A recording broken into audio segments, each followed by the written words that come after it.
President Gianni Infantino জানুয়ারিতে বাংলাদেশের যুব উৎসবে যোগদানের জন্য প্রধান উপদেষ্টা ডক্টর মোহাম্মদ ইউনূসের আমন্ত্রণ গ্রহণ করেছেন। মঙ্গলবার প্রধান উপদেষ্টার ভেরিফাইড অফিসিয়াল ফেসবুক পেজে এই তথ্য জানানো হয়েছে।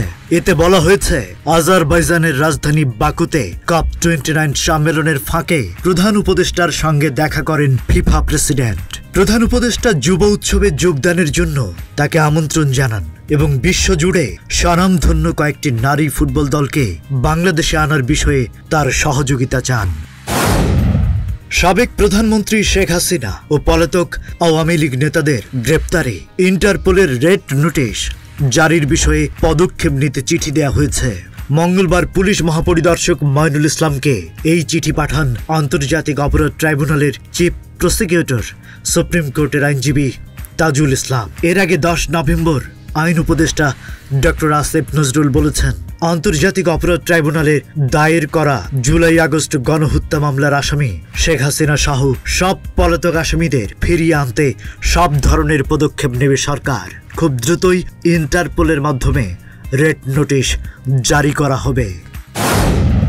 বিশ্ব ইজতেমায় ভারতের বিতর্কিত মাওলানা আসাদ কান্ধলভিকে আনা হলে এবং ইজতেমা কেন্দ্রিক তাদের কোনো সুযোগ সুবিধা দেওয়ার চেষ্টা করলে 24 ঘন্টার নোটিশে ঢাকা অচল করার হুঁশিয়ারি দিয়েছেন দেশের শীর্ষস্থানীয় আলেম উলামারা। মঙ্গলবার দুপুরে জাতীয় প্রেস ক্লাবে তারা বলেন, অন্তর্বর্তী সরকারের প্রধান উপদেষ্টা মণ্ডলী এবং সমন্বয়কদের আশপাশে সাতপন্থীদের ভিড় দেখা যাচ্ছে। কোনো অবস্থাতেই সন্ত্রাসী সাতপন্থীদের নতুন কোনো ষড়যন্ত্রের মাধ্যমে অনাকাঙ্ক্ষিত পরিস্থিতি সৃষ্টির সুযোগ দেওয়া হবে না।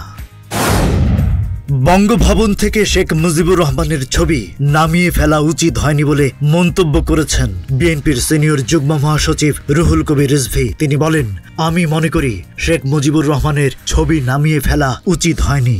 খন্দকার মোস্তাক নামিয়েছেন, জিয়াউর রহমান তুলেছিলেন। মঙ্গলবার সকালে রাজধানীর নয়াপল্টনে দলের কেন্দ্রীয় কার্যালয়ে ফ্রি মেডিকেল ক্যাম্পের উদ্বোধনী অনুষ্ঠানে তিনি এসব কথা বলেন। সরকার ও গির্জা শিবিরে হেনস্থা আর নির্যাতনের শিকার হওয়া লাখো লাখো মানুষের কাছে ক্ষমা চেয়েছেন নিউজিল্যান্ডের প্রধানমন্ত্রী ক্রিস্টোফার লুকসন। মঙ্গলবার পার্লামেন্টে দাঁড়িয়ে আনুষ্ঠানিকভাবে ক্ষমা চেয়েছেন তিনি। সংবাদ মাধ্যম CNN জানায়, মঙ্গলবার নিউজিল্যান্ডের পার্লামেন্টের গ্যালারিতে বসেছিলেন অসংখ্য সাধারণ মানুষ, যারা গত 70 বছর ধরে নির্যাতিত নিপীড়িত হয়ে আসছে বলে অভিযোগ করেছেন। এসব মানুষ সরকারি এবং চার্চের আশ্রয় শিবিরে মানবিক সহায়তা চাইতে গিয়ে হেনস্থা ও নির্যাতনের শিকার হয়েছেন।